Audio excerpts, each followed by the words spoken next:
Hola, me presento. Soy Gringe Fernando y le voy a comentar acerca de PCI Express. Este video forma parte de una actividad de la materia Comunicaciones 2 de la carrera Ingeniería Electrónica. A manera de introducción, PCI Express es un estándar de bus de expansión de alta velocidad para computadoras. El mismo fue diseñado para reemplazar antiguos estándares como PCI y PCI-X, además de AGP. PCI Express ofrece un rendimiento superior, menor cantidad de pines y un tamaño más compacto, y funciona mediante carriles de datos bidireccionales. Además, se utiliza como interfaz común en las placas bases para conectar, entre otras, tarjetas gráficas, de sonido, unidades de disco duro, SSD, etc. Pasando a hablar de la arquitectura. A diferencia del PCI tradicional, que utiliza una arquitectura de bus compartido, donde el host y todos los dispositivos comparten un conjunto común de líneas de dirección, datos y control, el PCI Express se basa en una topología punto a punto con enlaces seriales separados para cada dispositivo. Esto permite una comunicación más rápida y eficiente, sin restricciones en el acceso simultáneo. Los datos se encapsulan en paquete y la velocidad varía según el número de carriles utilizados, los cuales pueden variar entre 1 a 16. Esto se negocia automáticamente durante la inicialización del dispositivo y puede estar limitado por cualquiera de los puntos finales. Dando un ejemplo, una tarjeta por 1 con un carril puede insertarse en una ranura con varios carriles, ya sea por 4, por 8 o por 16. Pasando a hablar de la interconexión entre dos dispositivos, la comunicación se realiza a través de enlaces, los cuales se tratan de conexiones lógicas que permiten enviar y recibir solicitudes PCI normales, como configuración, entrada-salida, lectura-escritura de memoria, así también como interrupciones para enviar o recibir. Cada enlace conecta dos puertos PCI Express permitiendo una comunicación bidireccional. Para ello se utilizan carriles, los cuales están compuestos por dos pares de señales diferenciales, donde un par se utiliza para recibir y otro para transmitir, de forma que cada carril consta de 4 cables. Esto nos permite obtener un flujo de datos full duplex, o sea que se puede enviar paquetes de datos simultáneamente en ambas direcciones entre los puntos finales del enlace. Y como se mencionó anteriormente, los números de carriles pueden ser de 1, 4, 8 o 16. Para el diseño del PCI Express se optó por la arquitectura de bus serial en lugar de los buses paralelos, dado las limitaciones de estos últimos. Presentaban varias desventajas como operación a half duplex, necesitar un alto número de señales y sobre todo tenían problemas de sincronización debido a diferentes longitudes en los conductores y las capas de PCB, lo que reducía el ancho de banda. Por otro lado, la arquitectura serial tenía las siguientes ventajas. Dado que no tenían problemas de sincronización, utilizaban una única señal diferencial en cada dirección y no requerían una señal de reloj externa, de modo que podían alcanzar anchos de banda de varios GHz. Pasando a hablar del estándar de PCI Express, el mismo fue diseñado para que las tarjetas puedan encajar en ranuras de tamaño físico igual o mayor. Algunas ranuras utilizan zócalos de extremo abierto para permitir tarjetas físicamente más largas y para negociar las mejores conexiones eléctricas y lógicas disponibles. El número de carriles realmente conectado a una ranura puede ser menor que el tamaño físico que la ranura admite. Un ejemplo de esto es una ranura por 16 que funciona por 4 y acepta cualquier tarjeta, ya sea por 1, por 4, por 8 o por 16, pero solo ofrece 4 carriles. La ventaja es que estas ranuras pueden acomodar una variedad más amplia de tarjetas PCI Express sin requerir que el hardware de la placa base admita velocidades de transferencia completas. En la tabla de la izquierda podemos observar los tipos de PCI, ya sea de longitud completa, de media longitud o de perfil bajo, y sus dimensiones. Por otro lado, las tarjetas modernas para juegos a menudo generan cientos de watts de calor, por lo cual se necesita una mejor disipación. Por ello, los tamaños de las tarjetas puede que no siempre cumplan el estándar, pudiendo llegar a ocupar el tamaño de 2 ranuras PCI Express o incluso 3. Tenemos, por ejemplo, de la marca AMD la RX 5700 XT, que ocuparía 2 ranuras, mientras que más abajo tenemos de Nvidia la Asus RTX 3080, que ocupa hasta incluso 3 ranuras PCI Express. A continuación se presenta una tabla con las versiones de PCI Express. En 2003 la empresa PCI-SIG introdujo PCI Express 1.0, con una tasa de datos de 250 MB por segundo y una tasa de transferencia de 2,5 gigatransfer por segundo. Esto se expresa en transferencias por segundo en vez de bits por segundo, dado que el número de transferencia incluye los bits de overhead, lo que no proveen más datos.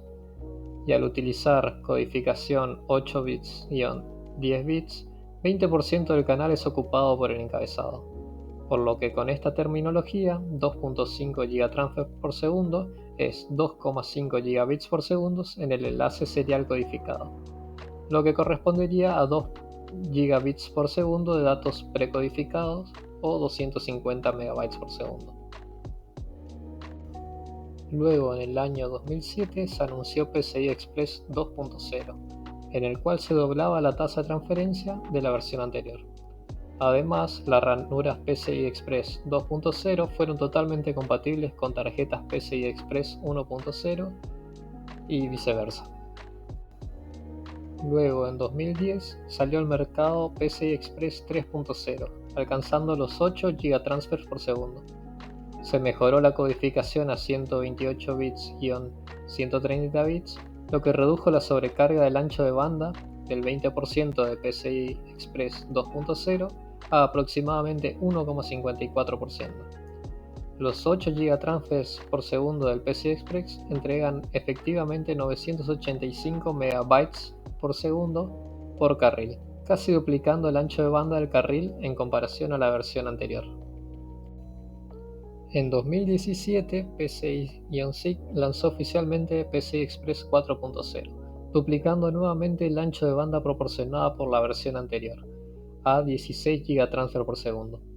Como información adicional, los procesadores de AMD basados en Zen 2 y el chipset X570 admitirían PCI Express 4.0, mientras que Intel lanzó sus primeros procesadores móviles con soporte para esta versión a mediados de 2020 como parte de la microarquitectura Tiger Lake. Nuevamente, en 2019 se duplicó la tasa de transferencia alcanzando los 32 gigatransfer por segundo.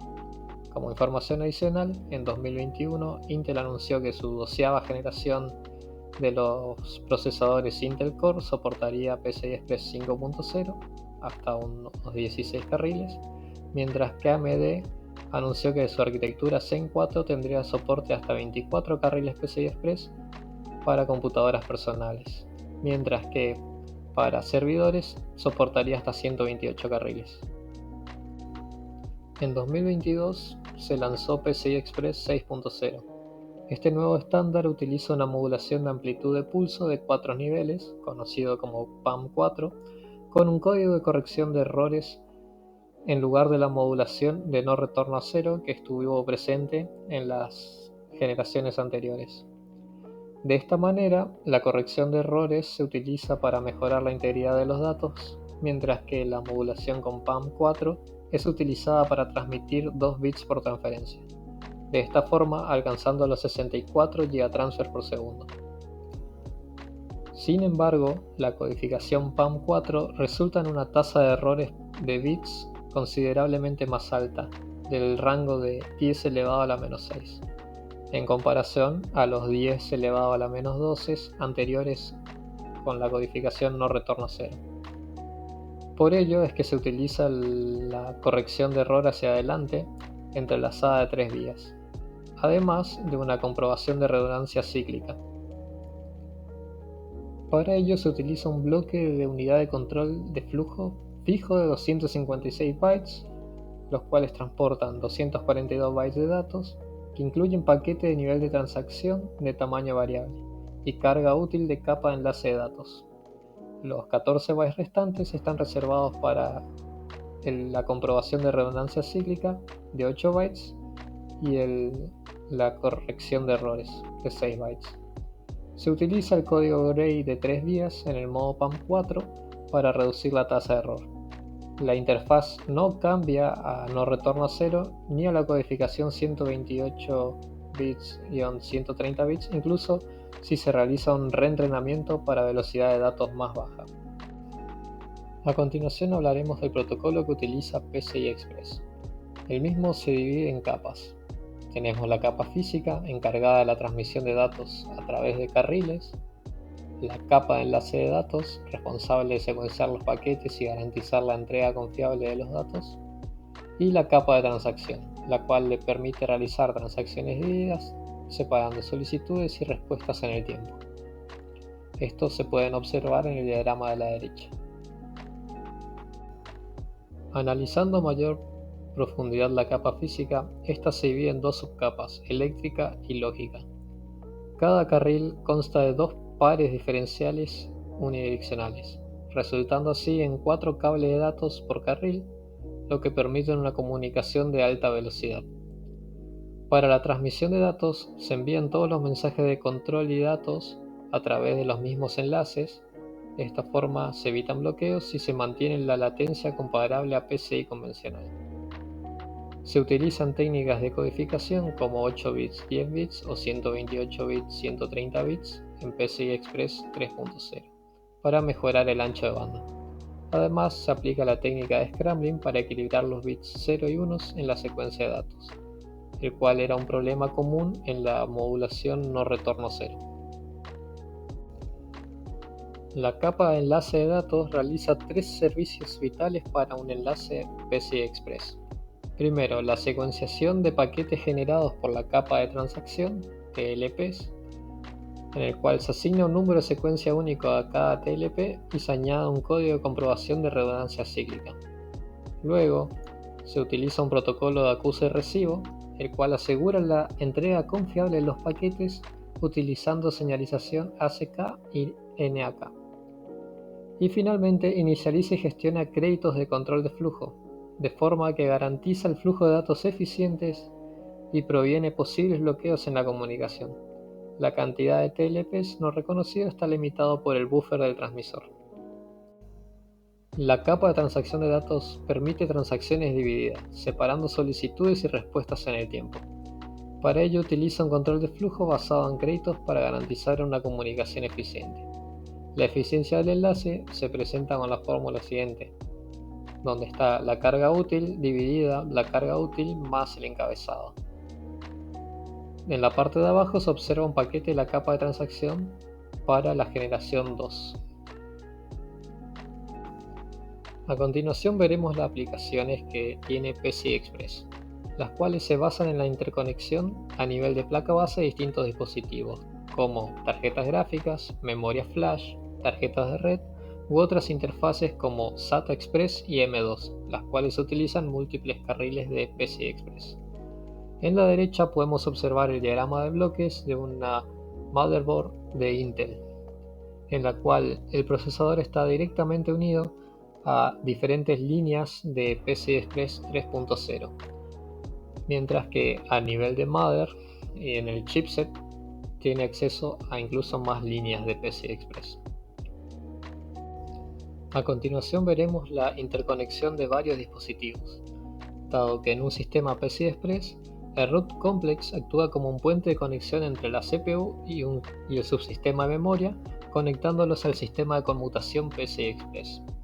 Esta funcionalidad puede estar integrada en el chipset o en la CPU, dependiendo de la arquitectura del sistema, lo cual le permite contener más de un puerto PCI Express, lo que facilita la conexión de múltiples dispositivos. Finalmente veremos un poco de la competencia de PCI Express, ya que existen otros estándares de comunicación basados en arquitecturas de alta velocidad y en serie, como las que se presentan. Las diferencias entre estos protocolos se basan en los compromisos entre flexibilidad y extensibilidad frente a la latencia y sobrecarga. PCI Express se encuentra en algún punto intermedio entre estos. Y con eso concluiríamos el video. Muchas gracias por su atención. Dejo mi contacto para cualquier consulta o sugerencia.